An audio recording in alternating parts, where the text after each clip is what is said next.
Gente, a notícia não é boa, né? Fim da novela, uma novela super longa. Então, Marcos Leonardo não jogará no São Paulo. É realmente triste, porque fica aquele sentimento de que na data de ontem fomos dormir sonhando com o Marcos Leonardo e acordamos com o Rigoni. É importante dizer também que o Rigoni não tem nada a ver com a questão da contratação do Marcos Leonardo, tá? O Rigoni era algo que vinha sendo negociado já há algumas semanas e simplesmente explodiu de uma hora para outra. Tanto que não tem nada a ver, que é um problema para o São Paulo, porque o Rigoni não joga de centroavante. E a não contratação do Marcos Leonardo, ele não é só um problema em termos de frustrar a torcida. Se fosse uma frustração, mas se a gente tivesse o Caleri à disposição, seria uma frustração apenas. Se tivesse o Rian Francisco, uma frustração apenas. André Silva, por mais pereba que você possa achar, você tem todo o direito de achar o André Silva que você quiser, mas seria só uma frustração. Nós temos um problemaço. A janela fechou e a menos que o São Paulo consiga achar alguém desempregado, pelo menos em termos de transações, não consegue mais trazer um centroavante, um homem de área. E por que isso é um problemaço? Porque é pro estilo de jogo. A questão do Marcos Leonardo, muita gente falando, mas também parece que o Marcos Leonardo é o Careca, é o França, é o Luiz Fabiano, não é isso. Ele era muito importante a chegada dele, porque maximizaria muito, pela qualidade sim, as chances do São Paulo sonhar com coisas maiores, não que o São Paulo não tenha a chance de ganhar a Libertadores mesmo sem ele, mas você tira do Crespo uma possibilidade de jogo, uma forma de jogar. Muitos jogos, gente, de Libertadores da América, eles tomam esse desenho. É só você ver o quanto o André Silva foi importante no jogo contra o Atlético Nacional. Goste você dele ou não, tô falando principalmente do jogo do Morumbis. Os jogos de Libertadores, eles têm uma tendência de virar uma guerra. E muitas vezes o treinador, ele precisa desse centroavante que briga lá dentro da área.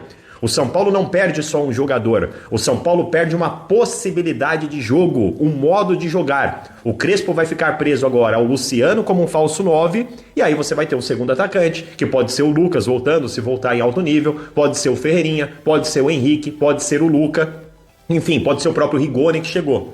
Ou ele pode tentar improvisar o Rigoni como centroavante. Só que vamos lembrar que o Rogério já fez isso. O Rigoni não funcionou como centroavante. Nas mãos do Crespo pode dar certo, mas de qualquer maneira não será também, assim como o Luciano não é, esse centroavante que vai brigar com a defesa. Então, não é o que o Marcos Leonardo é, não é quem ele é o que ele faz. Essa que é a questão. A janela fechou e o São Paulo, a menos que encontre algum jogador desempregado, não conseguirá entregar ao Hernan Crespo um centroavante. E aí é o grande problema. Deixa eu pegar de novo aqui. Pegar aqui. Pronto. O Jefferson falando do Patrick, né? Esse Patrick deve ser emprestado urgente, peso morto. O jogador já está há um bom tempo no São Paulo e não evolui. Errou todos os chutes e cruzamentos. O Rodrigo Pimentel também já tinha criticado o Patrick. Cara, o Patrick não fez uma boa partida. Essa que é a verdade, ele não fez uma boa partida. Era a possibilidade dele mostrar serviço, dele mostrar que veio. E é difícil, cara. Tem alguns jogadores que eu acho que ninguém é descartável, tá? Mas acho que na situação do Patrick para 2026, se eu não me engano, o Patrick ele tem contrato até 27 ou 28. Eu preciso dar uma checada depois, deixa eu dar uma olhada. Eu tenho uma planilhazinha, deixa eu dar uma olhada no Patrick. O Patrick ele tem contrato até dia 30 de abril de 27, né? Então, eu pensaria, sinceramente, na possibilidade do São Paulo. Aí, acho que o São Paulo também deveria realmente prestar atenção também na situação contratual, porque imagina, você empresta o Patrick por um ano, ele valoriza e aí vai ter mais 4 meses livre, então você vai ter que renovar esse contrato. Talvez para ter uma segurança você pode renovar até abril de 28. E aí você renova o contrato do Patrick, porque eu sinceramente não vejo hoje uma margem de evolução para o Patrick dentro do São Paulo. Porque ele teve poucas chances e nas poucas chances que ele teve, ele não conseguiu convencer. Ele até foi bem, na minha visão, contra o Vitória. Entrou bem durante o jogo. Contra o Sport, achei que foi ok também a partida dele. Só que o problema é começar a ficar marcado, entendeu? E a gente sabe que a torcida ela sempre pega no pé de um ou outro, alguns com razão, outros nem tanto. Só que o Patrick tá começando a ficar marcado. E hoje o cara tentou, cara. O cara correu, você via que nitidamente ele estava incomodado, ele estava chutando e se lamentando muito, ele estava querendo essa resposta. Porque ele mesmo sabe que ele não foi bem em algumas ações. Errou cruzamentos, errou os chutes por muito, errou algumas decisões, tá nervoso ainda. Então acho que o bem comum, acho que o Patrick não é descartável. Na minha cabeça não faz sentido um cara que era sempre seleção de base, ainda não conseguir jogar. Tem atletas que demoram para se maturar, por exemplo, o Rodriguinho. O Rodriguinho foi despontar agora. O Brenner também demorou, teve que rodar, e depois do empréstimo com o Fluminense, que no São Paulo começou a jogar. Tem atletas que demoram para você conseguir essa evolução. E acho que o Patrick, até pela pouca minutagem que ele teve até aqui na carreira, um empréstimo seria bacana, cara. Você pega ali um time de Série B ou um time emergente ali da Série A, um time que vai dar rodagem para ele, que vai dar oportunidade para ele, que ele possa jogar, que ele possa evoluir, ele possa se valorizar, ganhar confiança, sabe? O Patrick ainda não tem muitos jogos com a camisa do São Paulo. Deixa eu dar uma olhada. Quantos jogos o Patrick tem com a camisa do São Paulo? É pouco para um atleta que já está no profissional há um tempinho. E a gente está vendo todo mundo... já tem 22 anos o Patrick. Né? Nessa temporada, no Brasileirão, ele tem 3 jogos só. Então, acho que ele pode, né, ter essa rodagem, ser emprestado, obviamente, lembrando. Porque aí, agora é fácil falar, empresta, não renova o contrato, rescinde, sai de graça. Não é assim, é um atleta de 22 anos com passagens por seleção de base. Ele pode acabar evoluindo. Vamos ver aqui, os jogos do Patrick. Em 2022 ele jogou um jogo, em 2023 jogou 12. 13 jogos, então. Nesse ano ele tem 7, 20 jogos. Em 24 ele tem 38 jogos. Acho pouco para um atleta que está aí há um bom tempo. Então acho que o São Paulo poderia pensar na possibilidade de renovar o contrato dele por pelo menos mais um ano, até abril de 28, que aí você tem um ano e 4 meses ali. Em 2026 você empresta para ele. Empresta ele para um Náutico, talvez a Ponte vai subir, sabe? Sei lá. Você busca soluções, sabe? O Cuiabá se ficar na B, você pode ver o Remo, o Juventude, equipes onde ele possa ter maturidade, possa ter rodagem. Ou você pode começar a pensar num Patrick, e aí pode ser, porque ele é o construtor, o Patrick ele tem um bom passe. Ele é um cara que tem um bom passe. O problema foi alguns cruzamentos, algumas decisões erradas. Pensar na possibilidade, até num trabalho físico, né, de ganho de massa e tudo, de ganho de corpo, para o Patrick se tornar um zagueiro pela esquerda, né? E você faz um trabalho tático com ele, você faz ali um trabalho de maturar um pouco. Acho que aí pode ser também uma solução para a carreira do Patrick, né? Ele se tornar um zagueiro pela esquerda, já que ele é um zagueiro um lateral um pouco mais defensivo. Também acho que pode ser uma solução, tentando sempre buscar soluções, né? Porque acho que todo jogador é útil, todo jogador de alguma forma pode acabar sendo utilizado. Mas para 2026, o Patrick, acho que você já tem o Enzo Dias que deve ser comprado, você tem o Endo que vai ter contrato e você tem o Nicolas despontando, fora que tem o Riquelme lá no Sub-20 ainda, tem outros atletas porque a fila vai andando, não dá para você esperar o Patrick, a fila vai andando, outros atletas vão acontecendo, então acho que agora é a hora do Nicolas, essa minutagem que o Patrick está dando, ano que vem, quem vai ter que ter é o Nicolas, é a hora do Nicolas agora, então eu acho que pro bem de todos, o Patrick tem que ser emprestado, escolhe um clube a dedo, sabe? Um clube que realmente ele vai ter espaço. Não adianta também você emprestar para o cara lá praticamente não jogar. Você empresta para um local que ele pode ter rodagem, que ele pode ter minutagem, entendeu? Por exemplo, eu vou dar só um exemplo hoje. Talvez uma Chapecoense para ele, porque a Chape joga no sistema com 3 zagueiros. E aí talvez lá o Gilmar Del Pozo pode tentar colocá-lo como zagueiro pela esquerda, ou apostá-lo como ala. A Chape é um time tradicional, é um time que tem pressão, mas não é uma pressão como o São Paulo, só que também não é uma mordomia. Então, acho que são alternativas que você pode buscar para o Patrick para 2026, para quem sabe 2027, ou você consegue valorizar o atleta e vendê-lo, ou você consegue voltar o atleta e aí ele mais maduro poder ter espaço. Deixa eu só deixar aqui a coletiva no jeito, eu vou passar nos comentários, tá? Que a coletiva aqui a live já abriu. E aí, a qualquer momento, teremos aqui o nosso querido Hernan Crespo. Pausa de 5 segundos para pedir a sua ajuda ao nosso canal com o seu like e se inscrever se ainda não for um inscrito. É o seguinte, você falou o negócio do fundo para a base. Sendo que é um fundo do fundo, para que um segundo fundo se o clube já tem o fundo com a Galápagos? Para Galápagos, para o CNPJ do clube. São operações estruturadas diferentes. Totalmente diferentes. A questão da... A Galápagos é um fundo, é uma empresa séria, cara. Tem gente muito séria que trabalha com isso.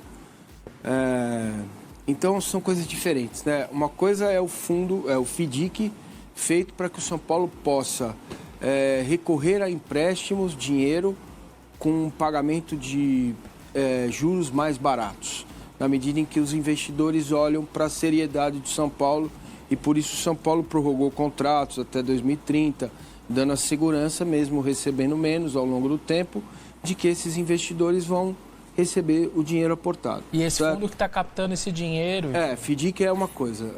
O fundo da base... A Galápagos, ela capta investidores para o FDIC e vai captar investidores para a parceria da base. Pode ter até o Marinax na jogada. Exato. Pode ser um investidor da base. Pode ser que eles estejam... Pode ser qualquer um de nós. Pode ser nosso. Pode ser, até porque aí teria uma... Marimax ser pessoa física ou jurídica, sócio da base de São Paulo, talvez tivesse um empecilho legal jurídico. Fundo que ele pode investir. Imagino, eu não tenho informações a respeito disso, mas o que eu imagino? Que vai ser captado um recurso com o Marinax, comigo, com você, com as pessoas, elas vão aportar um dinheiro. Esse fundo pode ser aberto ou fechado, já com o número de pessoas interessadas em estruturar isso, né? Temos aqui 20 pessoas, cada um vai aportar X bananas e a gente vai ter um dinheiro para investir na base. Investir na base, aí precisa ver. Vai ser feito investimento em infraestrutura, modernizando ainda mais o que tem em Cotia? Esse é o primeiro ponto. Esse dinheiro é perdido. O sujeito põe lá e vai esperar nascer o morango. Vai plantar o morango para esperar nascer, tá? Ou, de uma segunda forma, mais direta. O São Paulo passa a ter recursos para contratar jogadores com 17, 18, 16, já mais prontos, que possam servir ao time profissional, 19, gente que está estourando idade no sub-20, possam jogar na base e servir ao profissional. Isso eu captei na fala do Casares, num podcast desse aí, eu não lembro para quem foi a entrevista e aí eu te pergunto, que ele falou. Eu tô pondo esse dinheiro, como que eu recupero esse dinheiro? Vamos lá. Na venda. Aí quando vender... Se vocês quiserem, tem alguns detalhes, porque agora, legal. Depois do Conselho de Administração, a proposta virou oficial. Oficial. Então vamos lá. Então temos números, né? Temos... Então, a criação... Estou pegando aqui, aliás, vou dar o crédito... Ótimo repórter, o Bruno Gilfrida, do GE, é um dos que traz as informações do fundo aprovado pelo Conselho de Administração. Depois a gente volta para os jogadores. Não tem nada a ver com time de futebol profissional nesse momento, não tem nada a ver com o Marcos Leonardo ou com o Rigoni, nada. É para frente. Mas é mais importante do que o Bruno, qualquer contratação. Vamos lá. A criação do fundo de investimento para as categorias de base do São Paulo prevê o repasse isso é importante, que é o início, é tipo uma luva, 250 milhões, podendo chegar a 350 milhões para o clube. Esses valores, caso o projeto seja aprovado por Conselho Deliberativo, serão referentes à compra de 30% das ações do fundo e serão pagos pela Galápagos. O São Paulo fica com 70% das ações. Então é bom entender já que ele nasce com como? O fundo, 70% São Paulo, 30% investidores, certo? Que serão captados pela Galápagos. Pode ser o Marinax nele. A ideia é captar 350 milhões de reais, é isso? Exato. Já tem até a discriminação. Poucos meses após a assinatura do contrato, 50 milhões para pagar dívidas e 100 milhões para investimento na base. 12 meses depois da assinatura do contrato, 75 milhões para uso exclusivo da categoria de base. Já tem linha por linha e prazo. Legal isso. 24 meses depois da assinatura do contrato, 25 milhões para uso exclusivo das categorias de base. Depois de 5 anos, o São Paulo pode receber mais 50 ou 100 milhões se cumprir metas. Então, essa é a estrutura do aporte financeiro em 5 anos. Esses valores, com exceção dos 50 milhões lá na frente serão utilizados para a dívida dos clubes por regras estabelecidas no projeto com a Galápagos. O São Paulo não pode emprestar esse dinheiro para, por exemplo, contratar jogadores para o futebol profissional. Importante. Já está, então, o Marcos Leonardo. Já. Tá fora. Ou Sim, Rigoni. qualquer jogador. Então, já está bem claro. Segue, vamos lá, tal. Esse fundo já está sendo batizado aqui no documento de FIP. Tem 3 pilares: investimento, operação e gestão, com a contratação de profissionais para funções que hoje não existem em Cotia. Imagino mais scouts, sei lá. Vai dar um upgrade em estrutura. O São Paulo, por determinação do plano de governança montado para o fundo, terá um diretor de vendas e um head scout, espécie de chefe de recrutamento, dedicados exclusivamente às categorias de base. Porque hoje tem o scout, sobretudo, é o cara que está lá, não draftando o Marcos Leonardo, mas alguma outra, nem o Rigoni, né? Mas e os direitos econômicos dos jogadores? Boa pergunta. A Galápagos não terá participação em direitos econômicos dos jogadores das categorias de base de São Paulo. A gestora será dona de 30%, reforçando, 30% do fundo, terá direito a receber apenas a fatia do lucro que o tricolor tiver com a venda de atletas revelados em Cotia depois que o contrato for assinado, caso seja aprovado pelo Conselho Deliberativo. Por exemplo, se o São Paulo vender um jogador da base por 100 milhões de reais, todo esse valor vai inicialmente para os cofres do fundo de investimento. Serão contabilizados todos os gastos que o São Paulo teve com o atleta, tudo que foi investido em sua formação, e apenas 30% dessa diferença ficará com a Galápagos. Deu para entender a base? Tá muito claro. Tá claro, mas é o seguinte, se o menino já é de São Paulo, na teoria você não gastou nada para tirar ele de nenhum clube, nada. Não, mas gastou na formação. Gastou, mas não vai ser muito pouco vai ser sempre, pouco. mas vai ser pouco. A minha dúvida é, nós estamos falando, nunca você tem 100%. Normalmente o moleque ou o staff dele já tem 20, 30. Então o São Paulo tem 100 dos 70 e desses 70 já tem que dividir um pedacinho também. É isso, a não ser que este não dinheiro existe 100. seja usado para comprar tudo. Direitos. Comprar os direitos, chama empresário, família. Esse é o mundo perfeito, né? Exato. Agora, veja, eu acho muito legal isso que está sendo feito. Agora, na teoria, com as informações que nós estamos tendo, certo? Sim. Por quê? Porque você vai investir na estrutura da categoria de base e aí o head coach, o que ele vai fazer? Ele, embaixo dele vai ter 10, 15 pessoas espalhadas pelo Brasil, pela Argentina, pelo Uruguai, captando o jogador. E aí você tem o dinheiro para investir, porque esse jogador não vai custar 20 milhões, ele vai custar 800 mil, 1,5 milhão, 2 milhões, Sim. né? Então, você vai, profissionalizando. Profissionalizar significa ter um cara que vai responder ao fundo pela venda. Ele vai dizer, vendemos por 10 canecas, certo? Você vai ter o head coach que vai cuidar, esses outros profissionais da base que devem ser profissionais para melhorar a qualidade do jogador do São Paulo, entendeu? Que vem da base. É excelente, cara. Se isso funcionar do jeito que está proposto aí, vai funcionar. Agora, é uma opção para quem está fatiado. Vai fatiar ainda mais. Vai fatiar um pouco. Mas não importa, porque você não tem nada, você tem pouco. É a mesma coisa, o cara tem 10 bananas, certo? Pô, eu tenho 10 bananas, mas não posso comer as bananas. Eu chego para você e falo, não, come 2, que às 8 nós vamos resolver. E Ponto. agora deu para entender por que outro fundo, que é pro o menininho da caneta não falar, olha, é o seguinte, o Marcos Leonardo me dá 50 milhões aqui, ou seja, cada fundo tem que você ser faz muito outro claro. fundo exatamente para outra parte não querer Porque pegar o isso dinheiro. que é isso que dá transparência pro negócio. Para eu poder investir o dinheiro do Tirone, que não é pouco, eu tenho que ter transparência na regra do jogo. Você faz tudo no mesmo fundo. Amanhã, e veja, o projeto vai além do Casares, certo? São 5 anos, não é isso? A gente não sabe...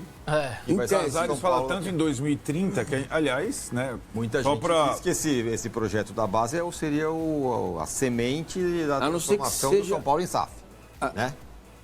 É o que... Pode ser. Pode ser. Pode ser. Né? E aí Pode o ser. Casares pode chegar como eu sou o CEO. Ele pode ser o diretor de vendas lá na frente, Pode.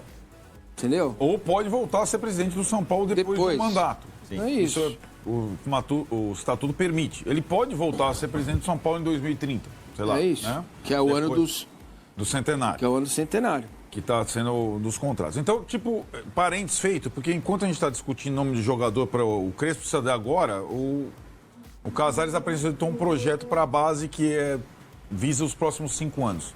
Também linkado 5 anos por conta do centenário, assim como a renovação dos contratos.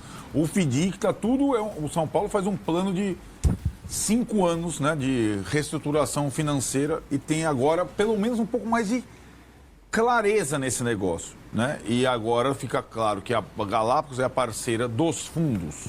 São fundos diferentes, né? É quem vai captar os investidores e pode até entrar repetindo o Marinax nessa história como investidor desse fundo. Só gostando cada vez mais lá do Rodriguinho, acho que ele disputa hoje a posição de titular na vaga que era do Oscar, como meia. O São Paulo tem um meia.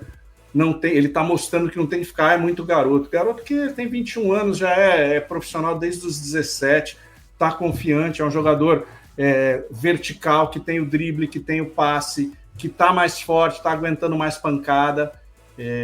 Então, tenho gostado dele. Acho que quando o Marcos Antônio voltar, o meio-campo vai ganhar ainda mais mobilidade. E uma pena que ainda o Dinheiro não tenha desencantado, né? Quase ele fez o gol. Ele e Tapia são, para mim, os substitutos hoje do André Silva. Que mais? Olha a torcida aqui. Deixa eu botar o vídeo aqui. Tá. Então, o São Paulo com o Crespo melhorou demais. Esse era uma derrota que eu achava que ia acontecer, sabe? Contra o Cruzeiro. E achei que o São Paulo fez uma partida digna. E você, Xará, qual que é a sua visão aí sobre essa derrota aqui? Nem o Crespo lamentou muito, né? Ele estava ali bem humorado até, né? Digamos, com um pouco mais de paciência para responder as perguntas. Eu gostei da entrevista do Crespo pós-jogo, mas queria saber a sua visão, o que você gostou do São Paulo e o que você acha que é urgente melhorar. Eu digeri um pouco menos essa derrota, porque ela poderia ter sido uma vitória. O São Paulo jogou bem, principalmente no primeiro tempo. Perdeu porque falhou em finalização, que tem sido um tema recorrente já há muito tempo. E o São Paulo tem pecado muito em finalização. Por isso, até que o ataque do São Paulo nesse brasileiro, ele não é o pior da história, mas ele está na parte de baixo da lista de piores ataques do São Paulo na era dos pontos corridos. E acho que esse foi a grande chave para o São Paulo não ter ganho no sábado, porque você pode até argumentar, porque o Rafael fez grandes defesas também e tudo mais, mas isso foi depois que o São Paulo teve algumas das suas melhores chances. E mesmo assim, mesmo com essas defesas que o Rafael fez, o São Paulo poderia ter saído com um empate ali, se aquela cabeçada do Diné não tivesse entrado, por exemplo. Né? Ou se o Patrick tivesse acertado aquele chute tentado ali com o pé direito, em vez de tentar dominar e dar tempo da zaga se recuperar na frente dele. São essas coisas que deixam a gente pensando no e se. Eu sei que não existe e se no futebol, mas isso ajuda você a entender um pouco do que foi o jogo. Né? Pensar que o São Paulo poderia ter feito 1-0, talvez até 2-0 no primeiro tempo, e isso condiciona demais o jogo. Você vê que o São Paulo não saiu com resultado melhor porque perdeu oportunidades assim com erros de finalização, tirando a cabeçada do Dineno, que ali foi mérito do Cássio. Já o Cruzeiro não saiu com resultado melhor por causa do Rafael. Então o Cruzeiro fez as finalizações boas e o Rafael estava lá. Ele só não pegou aquela que realmente não dava para pegar, porque o Alan Franco desviou no meio do caminho. Pois é, Rafael, mais uma vez, fazendo milagres. Mas também teve o fator Daronco, né, Magnão? Daronco, um juiz caseiro para Dedéu, né? Não marcava uma falta e ainda mais no final do jogo, né? Nem deu bola para a cera feita pelos cruzeirenses que estavam com o resultado debaixo do braço.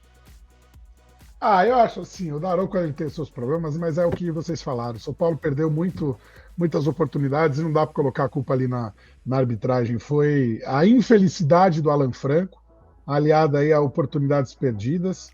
E o São Paulo, com o Patrick, tem um novo dito popular. Normalmente se diz, né, que a carne cai no prato do vegano. No caso, a bola cai no pé do Patrick. É coisas do futebol. É né? direito.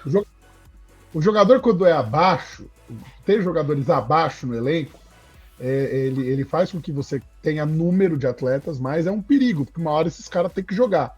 E aí aconteceu aquilo que aconteceu ali, o Patrick não conseguiu finalizar e tal. Seria até bom que ele conseguisse finalizar, que ele conseguisse, sei lá, fazer um gol para dar um ânimo no menino ali, mas não tem a menor condição. Infelizmente, o Patrick precisa fazer ali um curso no Senac, ter outras carreiras aí, pensar em outras coisas, buscar ali um negócio no BNDES lá para abrir uma empresa, porque futebol não é a praia do mineiro.